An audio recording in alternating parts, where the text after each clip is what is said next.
In September of 1878, Buffalo Bill Cody was gearing up for his biggest show to date. He had recently been allowed to employ Native Americans as actors for the first time, and now he was doing it again. This time, he hired Pawnee men rather than the Sioux performers he had employed on the last tour, and the show nearly fell apart twice. A year earlier, a new Secretary of the Interior had changed the rules regarding the use of Native American actors on stage. Previously, the practice had been banned. So, theater companies had to use white men who were dressed as Native Americans. But then the new secretary changed the rules, and audiences had loved seeing real Sioux warriors on stage. Now, when Bill used Pawnee actors, the Secretary of the Interior balked. He told Bill that the Pawnee were off the reservation without permission and demanded they return immediately. Bill argued that the loss of the Pawnee would cripple the production. He had already advertised their participation, and it was clear that audiences wanted to see real Native American performers rather than white men dressed in bad costumes. Eventually, Cody convinced the government that he would lose money without the Pawnee. And in light of Bill's long and valuable service as an Army scout, the government allowed the Pawnee to stay with the show.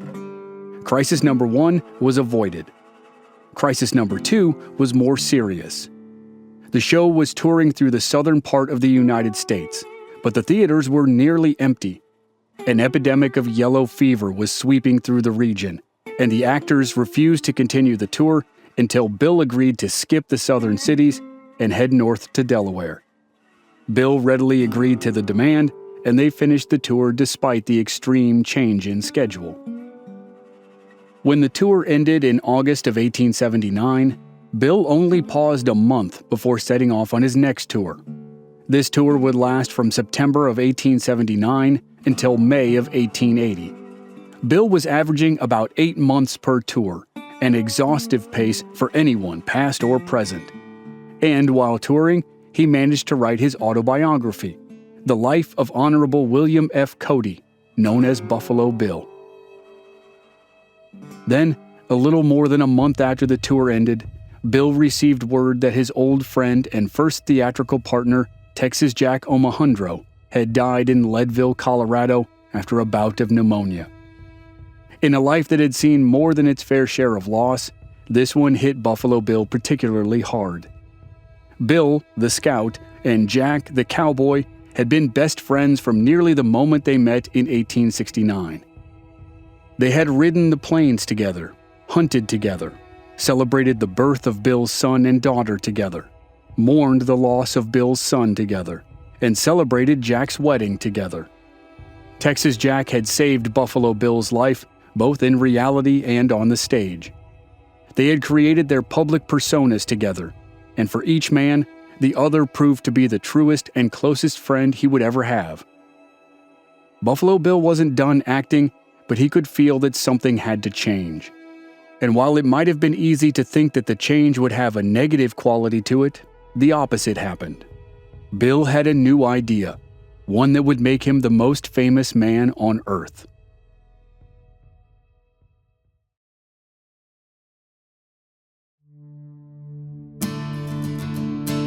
From Black Barrel Media, this is Legends of the Old West. I'm your host, Chris Wimmer, and this season we're telling the story of William F. Cody, known as Buffalo Bill, the man who turned the American frontier into the Wild West. This is Episode 4, The Wild West.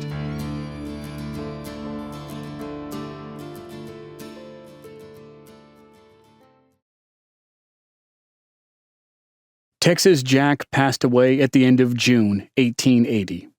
By that time, Buffalo Bill had been a successful actor for 8 years, 4 with Texas Jack and 4 with his own combination.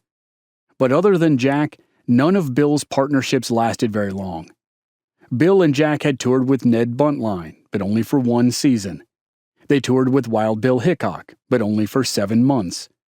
Then Bill had performed with Captain Jack Crawford for a single tour before animosity and injury permanently soured their friendship. After that experience, Bill played it safe. He hired professional actors, not fellow scouts, as his co-stars. But after 2 more years of touring with just another variation of the same type of show, Bill was starting to see the writing on the wall. Audiences still bought tickets, but the shows were no longer sold out. Buffalo Bill's tour in 1882 took him to some of the same cities twice in 9 months. Critics, like one in Steubenville, Ohio, said, "There is such a thing as too much blood and thunder." As that tour finished, and interest in the tired concept of the heroic scout of the plains triumphing over savage Native Americans and evil outlaws started to fade, Bill started to focus on a new idea. It seemed to have its origins in conversations with a fellow showman in January of 1882. Buffalo Bill met with a veteran performer, manager, and playwright named Nate Salisbury.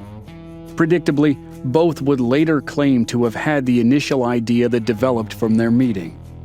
Salisbury claimed that Bill was, quote, at the end of his profit string on the theatrical stage, and that Bill would be the perfect star of a new outdoor extravaganza that Salisbury had dreamed up. Bill, of course, claimed that he was already envisioning an arena show that would free him from the limitations he felt in his stage performance.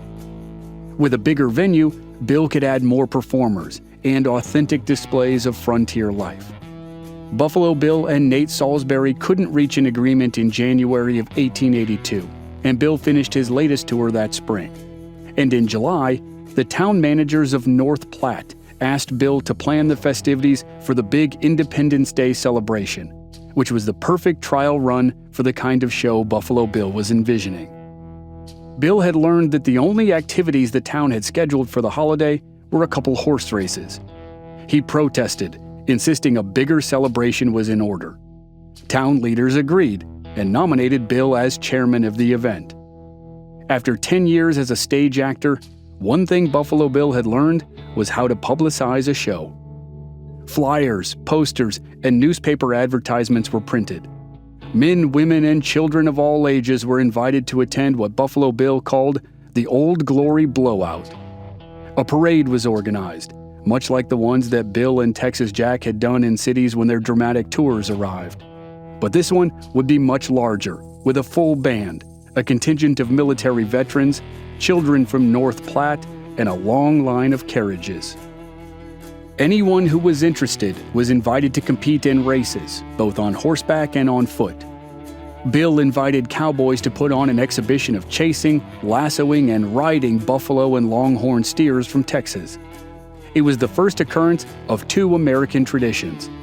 It was the first rodeo as a major public event in American history, the first time cowboys competed with each other while entertaining audiences by roping and riding. And the Old Glory Blowout was the first of what would come to be called Wild West shows. It was an enormous success, and from that moment on, Bill Cody never looked back.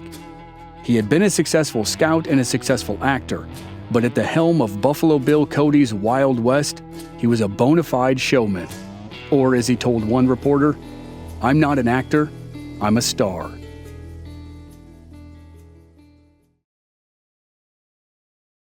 The success of the Old Glory Blowout convinced Cody that the idea of a Western outdoor spectacle was a good one. It also convinced him that the level of capital required to make a tour of the outdoor show successful would require both an outside financial partner and significantly more money in his own coffers than he currently had. Buffalo Bill had often talked about leaving the stage behind forever, either to return to his old job as a scout or to try his hand at raising cattle on his ranch on the Dismal River. But with the recent success of the Old Glory Blowout and visions of an outdoor spectacle in his head, Bill stopped hedging his bets. He sold the ranch to a friend and prepared to use the cash for his new venture. To raise more money, he tried another theatrical tour. But Western-themed stage shows were no longer the novelty they once were. Other Western shows, inspired by the success of Buffalo Bill and Texas Jack, had sprung up from the very beginning. Now, 10 years later, those shows were well established. They competed with Buffalo Bill's show for theater space, ticket sales, and revenue. It was harder and harder to fill seats. and some critics thought that everything that could be said about the frontier had already been said on stage or in the pages of dime novels. It had been a year since Bill had talked to Nate Salisbury about partnering on a tour of outdoor shows. Nate wanted to wait until he could plan and execute a trip to Europe before committing to the venture, but Bill was impatient. He turned to another North Platte friend for help. Dr. William Carver was a dentist when he first met Buffalo Bill and Texas Jack back in 1872 when they were working as scouts at a Fort McPherson. Witnessing their transformation to superstardom, Carver likewise reinvented himself as a world-class rifle shot, winning tournaments and a name for himself in California. He had teamed up with Texas Jack in 1878 for a series of shooting exhibitions, demonstrating his prowess with his rifle, while Jack talked to the crowd, did a lasso act, and shot coins out of the air with his revolver.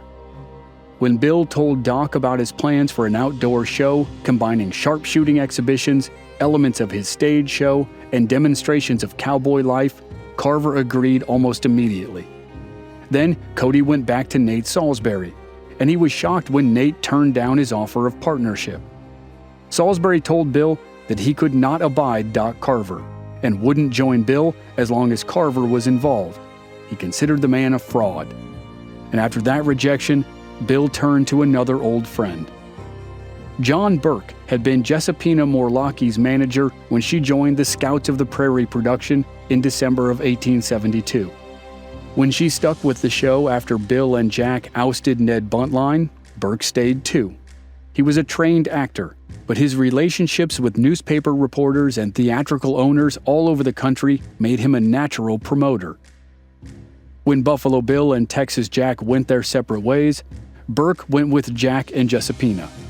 Burke acted in Jack's shows, managed Jack's hotel business at the Philadelphia Centennial, and worked as promotions manager for the Texas Jack combination. Since Jack's death and Jessipina's retirement, John Burke had been acting and managing several traveling shows. But when Buffalo Bill asked him to serve as the business manager for his new venture, Burke immediately agreed. The partnership would last for 35 years.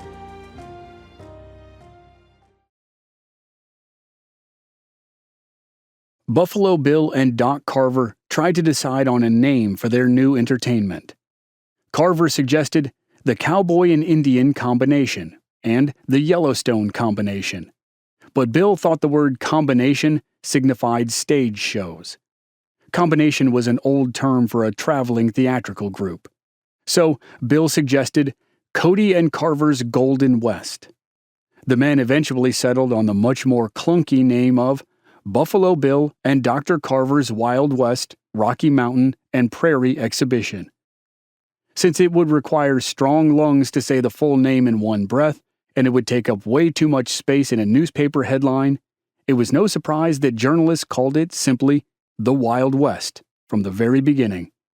The show premiered on May 19, 1883 in Omaha, Nebraska, though Buffalo Bill never referred to his big outdoor exhibitions as shows.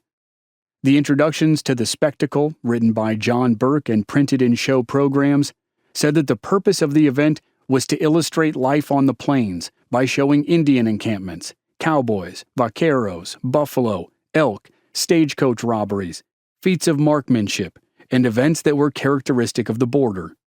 Bill thought that the word show should be reserved for circuses. His productions were much more than that.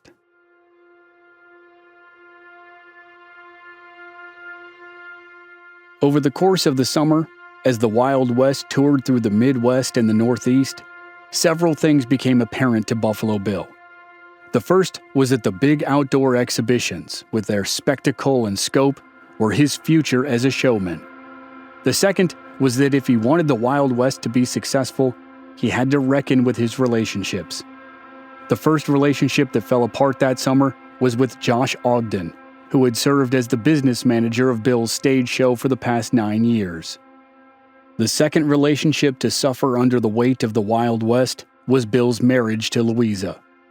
Bill had been on tour with his stage show in February of 1883 and had missed the birth of his fourth child, a daughter named Irma.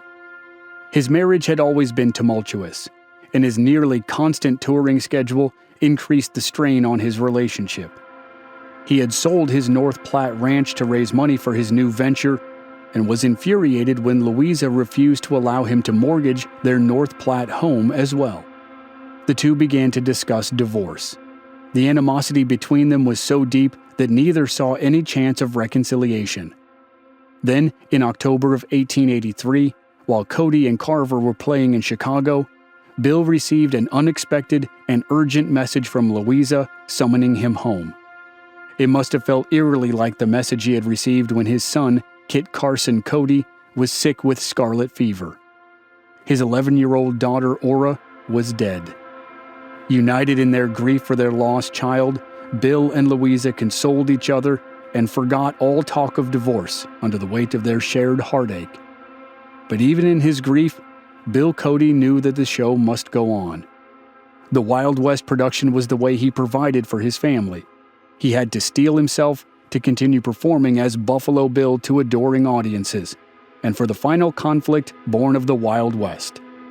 His marriage had survived the strain of his new venture, but his partnership with Doc Carver would not. Carver had a healthy ego. He billed himself as the champion rifle shot of the world, and backed up his claim in demonstration after demonstration of his amazing marksmanship. Later in life, he would expand his claims to include being a better pistol shot than Wild Bill Hickok, a better Indian fighter than Texas Jack, and a better buffalo hunter than Buffalo Bill Cody. If Carver had any humility at all, it seemed to be in the realm of showmanship. He knew Buffalo Bill was the better showman. So when Bill issued a directive in service of the Wild West, Carver obeyed. But Carver was a dour and serious man with a bad temper. Like other partnerships, the first version of the Wild West would not end well. But its demise would open the door to a much better possibility.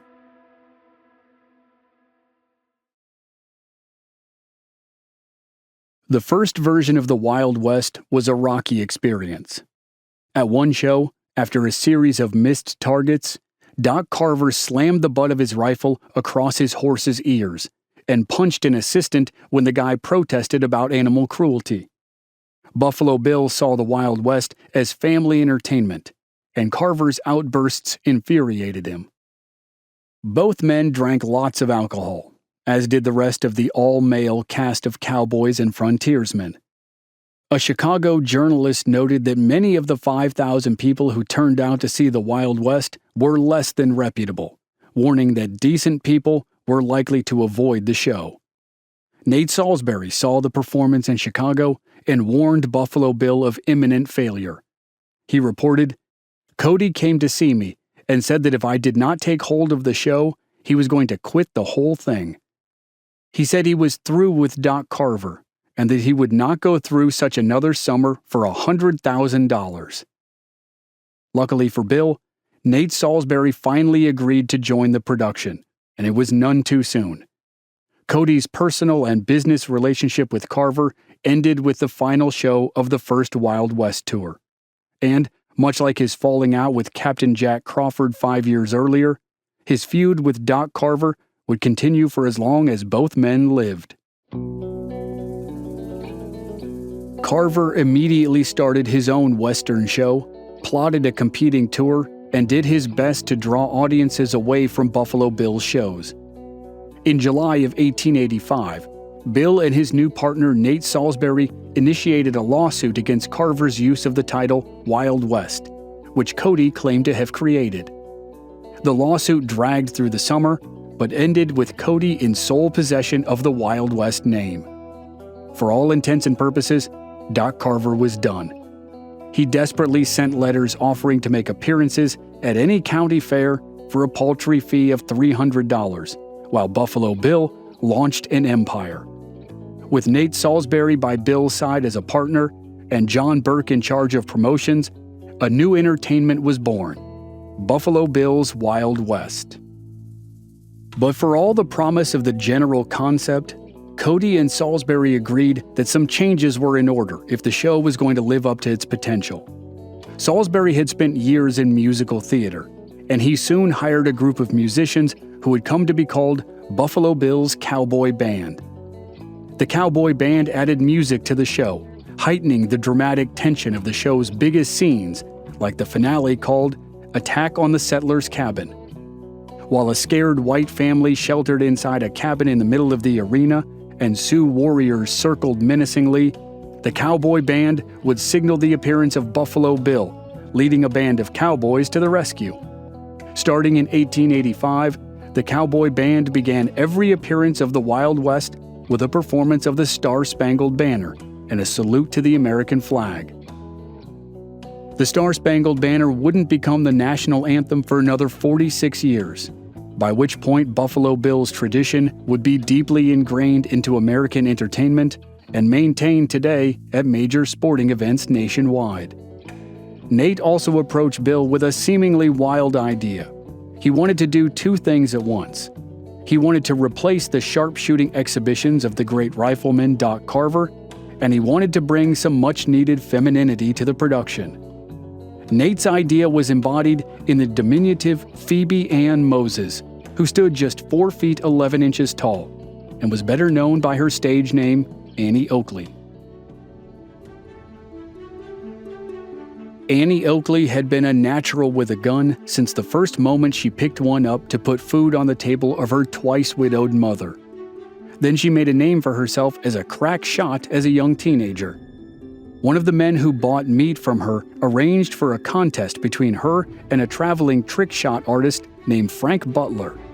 Frank lost the match and fell in love with 15-year-old Annie at the same time. They married a year later, in 1876, and were inseparable for the rest of their lives. Annie Oakley had already earned a reputation performing in theaters, but was drawn to the Wild West, which billed itself as America's national entertainment. Bill and his team held up the attractions as both educational and suitable for men, women, children, and families. Buffalo Bill and Nate Salisbury offered Annie a 3-day trial run as a performer during an appearance in Nashville, Tennessee. When the 3 days were up, the two men agreed. Annie was hired on the spot, and they spent $7,000 on posters, billboards, and other art to showcase her as a Wild West star. And after Annie's audition, the show continued to diversify. Oakley was joined by Della and Bessie Farrell, fellow sharpshooter Lillian Francis Smith, and Emma Lake Hickok, the daughter of Agnes Thatcher Lake and stepdaughter to Wild Bill Hickok.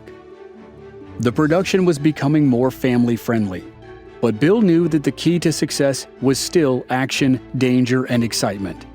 The name of the show was The Wild West, after all, and nothing in the West was wilder in the public's imagination than the Sioux. And no member of the Sioux Nation was more widely known than the man Buffalo Bill hired next, Sitting Bull. After the defeat of Lieutenant Colonel Custer and his troops at the Little Bighorn, Lakota leader Sitting Bull and his people escaped the army by crossing into Canada. Sitting Bull remained exiled near Wood Mountain for 4 years, refusing an offer of pardon for his, quote, crimes and a chance to return to his home. But buffalo herds were dwindling as fast in Canada as they were in the United States, which meant starvation for his people. In July of 1881, Sitting Bull returned to the United States and surrendered at Fort Buford. 2 weeks later, he and his band were transferred to the Standing Rock Agency, on the modern border between North Dakota and South Dakota. Soon after his arrival, Sitting Bull was arrested as a prisoner of war and taken to Fort Randall, where he was held for 2 years before being allowed to return to Standing Rock. In 1884, Sitting Bull briefly joined as a promoter for a series of shows in Canada and the northern part of the U.S. And at an appearance in St. Paul, Minnesota, Sitting Bull first met Annie Oakley. He was so impressed with her ability as a sharpshooter that he paid a photographer $65 out of his own pocket to have his picture made with her. With inflation, that's the modern-day equivalent of more than $2,000.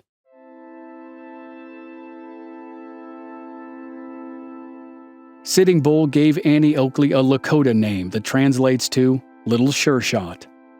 When Buffalo Bill asked Sitting Bull to join the Wild West in 1885, he showed the Hunkpapa leader a postcard of Annie Oakley to prove that she was part of the production. According to Nate Salisbury, it was the postcard that made Sitting Bull agree to join Buffalo Bill's Wild West. Sitting Bull's friendship with Annie Oakley dramatically affected the way he was accepted by audiences. He had been reviled less than a decade earlier as the killer of Custer and the perpetrator of a massacre. But now, Sitting Bull was loudly and repeatedly cheered as he rode his horse around the arena during the show's opening and told audiences through a translator that he wanted to see his children educated and hoped for reconciliation between the Sioux and white men. Sitting Bull only stayed with the show for 4 months, but he opened the door for the Wild West's inclusion of Lakota men, women, and children. Annie Oakley, Lillian Smith, Sitting Bull, and the Cowboy Band broadened the appeal of the Wild West, but they weren't the stars of the show. The stars of the Wild West were Buffalo Bill and his cowboys.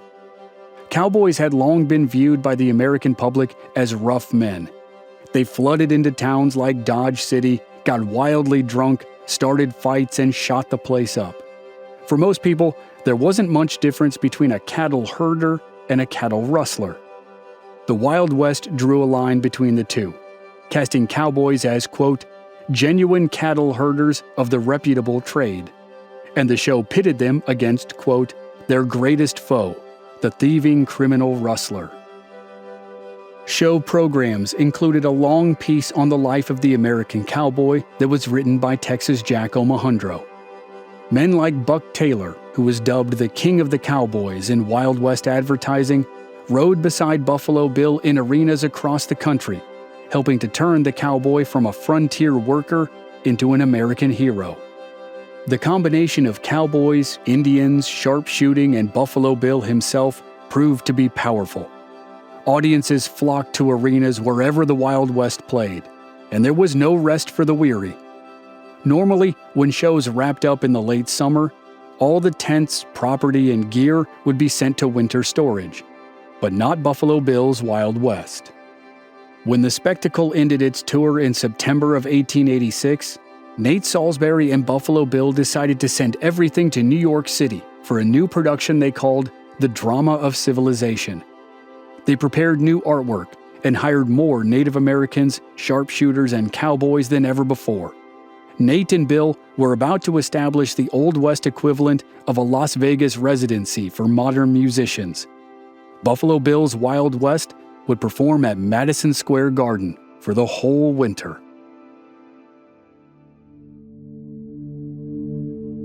Next time on Legends of the Old West, Buffalo Bill's Wild West plays its historic run in New York and then heads to Europe to perform for kings and queens.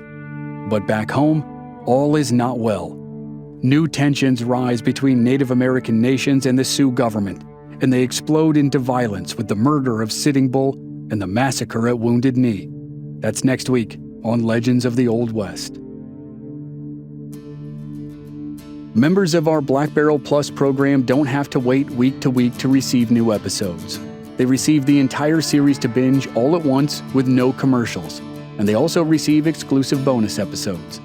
Sign up now through the link in the show notes or on our website, blackbarrelmedia.com. Memberships are just $5 per month. This series was researched and written by Matthew Kearns. Original music by Rob Valier. I'm your host and producer, Chris Wimmer. If you enjoyed the show, please leave us a rating and a review on Apple Podcasts or wherever you're listening. Check out our website, blackbarrelmedia.com, for more details, and join us on social media. We're at Old West Podcast on Facebook, Instagram, and Twitter. And all of our episodes are available on YouTube. Just search for Legends of the Old West Podcast. Thanks for listening.